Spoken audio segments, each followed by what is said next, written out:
Bonjour et bienvenue, ça fait super longtemps que j'ai pas fait de vidéo ici, dans cette chambre jaune. Alors, je vais pas appeler ça encore les mystères de la chambre jaune, ou peut-être que si, ou libraire à domicile, je ne sais pas. Je ne sais pas non plus si je sais encore faire des vidéos en facecam. Et je sais rien en fait, je sais pas comment je vais continuer à faire des vidéos, si je vais continuer à les faire comme ça. Vous le savez peut-être, parce que j'en ai parlé un petit peu partout, j'ai créé un nouveau compte Instagram qui s'appelle La Minute Mad, et où je ne fais que des chroniques livresques. Alors je dis pas littéraire parce que des fois ça va parler de vulgarisation scientifique, donc c'est pas forcément de la littérature, même si on peut appeler ça de la littérature aussi. Bref, je m'égare. Allez voir sur mon compte Instagram, il n'y a que des chroniques livresques avec des photos. Alors les photos que je prends des livres que je chronique, j'essaye en fait de retranscrire visuellement l'impression que j'ai eue en lisant le livre en question. Donc allez y faire un tour, vous pouvez vous abonner tout et revenez me dire ici ce que vous pensez de ce nouveau compte. C'est la_minute_mad. sur Instagram. Je vous mets peut-être des photos ici, je vous mettrai un lien sur mon description. Bref, aujourd'hui on va parler de deux livres dont je vous ai déjà justement parlé sur ce nouveau compte Instagram. C'était les deux premiers livres, la première chronique, et vous les voyez ici, et il s'agit des deux premiers tomes de la trilogie La Guilde des Merlins. Pourquoi je n'ai pas attendu d'avoir les trois livres? Parce que le tome 3 n'est pas encore publié, et donc j'ai lu ces deux-là, La Guilde des Merlins tome 1, Le Magicien, La Guilde des Merlins tome 2, L'Héritier cet hiver je crois. C'est aux éditions Aconitum, et l'autrice c'est Sandrine Nouguet. Sandrine Nouguet, sur ma chaîne, vous avez déjà vu une interview d'elle qui était venue en dédicace à la librairie où je travaille. Pareil, je vous mets un petit lien, un petit truc par là qui doit se passer. La Guilde des Merlins, qu'est-ce que c'est? C'est l'histoire d'un jeune homme, un jeune garçon qui est au collège, qui s'appelle Arthur, et son trip à lui, c'est la prestidigitation. Attention, pas la magie, hein, c'est vraiment la prestidigitation.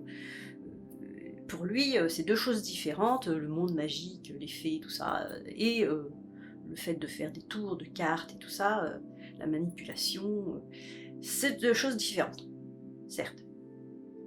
Arthur, sa maman, elle est pas souvent là, et là, cette fois-là, sa maman, elle est à Londres, elle est partie voir sa mère à elle, donc sa grand-mère à lui, et il apprend qu'elle a fait un malaise. Il apprend sa commande, il est au collège là, tranquille avec ses potes, et il y a un vieux monsieur qui débarque dans une grosse voiture et tout, un vieux monsieur qui s'appelle Archibald, et puis une jeune femme avec lui qui l'accompagne, qui fait un peu garde du corps.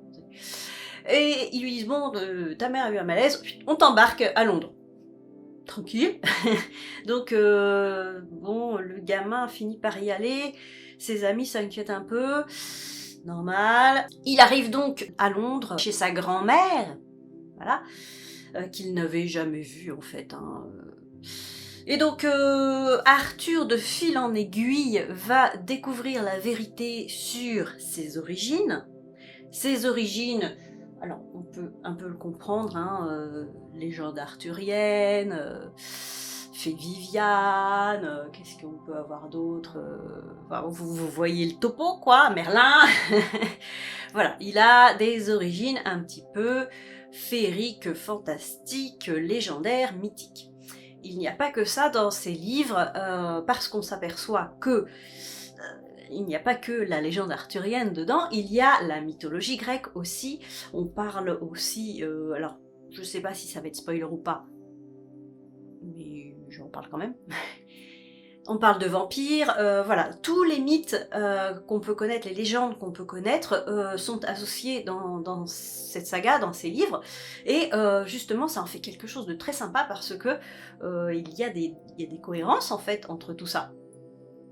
Donc, je vais pas vous raconter toute l'histoire, hein, il y a vraiment toute une histoire qui n'est pas finie parce que le tome 3 n'est pas encore paru, où Arthur et ensuite ses amis, hein, qui s'inquiètent quand même, vont vont essayer de le retrouver, où Arthur va s'enfoncer dans ce nouveau monde-là. Il reste quand même dans son monde à lui, hein, mais il va découvrir tellement de choses sur lui et sur ce qu'il pensait être du faux, du fake. Hein. Je vous rappelle que lui, pour lui, la magie, ça n'existait pas, et avec la prestidigitation, j'ai du mal avec ce mot, prestidigitation. Donc on nous embarque vraiment dans un monde féerique, fantastique, et bon, c'est un peu pour la jeunesse, hein, mais en étant adulte, il y a tellement de choses, tellement de légendes, tellement de mythes, la mythologie grecque, tout ça, que c'est très bien aussi pour des adultes. Ce livre, enfin ces livres, cette saga, cette série, donc j'espère que le tome 3 sortira bientôt,